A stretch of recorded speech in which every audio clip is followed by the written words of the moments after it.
Ciao ragazzi, è tutto pronto a Malga Quintolotto, Marcesina, comune di Enego, altopiano di Asiago. Sta per prendere via la 20ª edizione della transumanza di Bressanvido.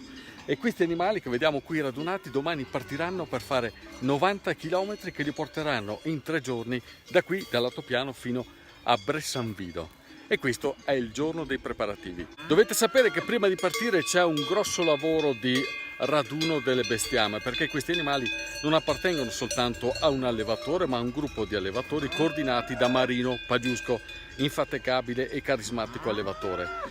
Vengono radunate in questa piana qui a Malga Quintolotto e poi nella giornata che precede immediatamente la transumanza vengono messi i campanacci, un rito importantissimo.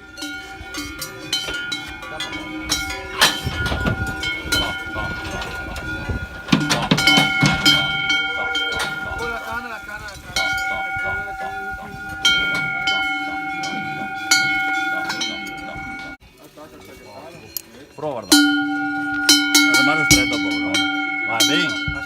I campanacci non vengono messi a caso, ogni vacca una campana, le dimensioni variano a seconda delle caratteristiche del bovino.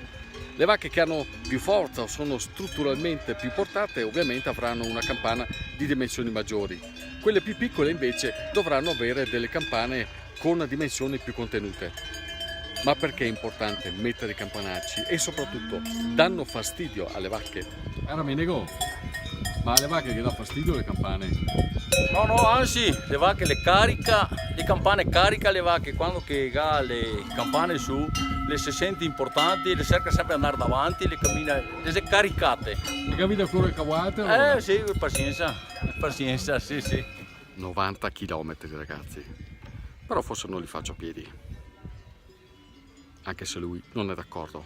Ciao ragazzi, vi terrò aggiornati per tutti e 3 i giorni. Sarà una scarpinata, ma sarà fantastico. Seguitemi.